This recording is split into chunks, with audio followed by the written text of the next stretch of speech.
How to change Taobao to English on phone.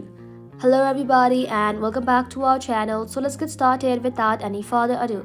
For that, first of all, you want to go ahead and simply install Taobao application in your mobile device. Once you have installed it, simply open it up. Once you have opened it up, you want to go ahead and tap on this little icon at the bottom right corner. And just like so, you want to go ahead and log in to your Taobao account using your phone number or using Google. So once you're logged into your account, you want to go ahead and tap on this little icon again. Then from here, tap on the settings icon. Now inside settings, you want to go ahead and tap here. And just like so, tap on the first one, then choose your country. Once done, tap on the second option, and just like so, you'll find English right over here. And just like that, you'll then be able to translate Taobao to English on phone. Once done, tap on confirm, and just like so, the changes will automatically be successful.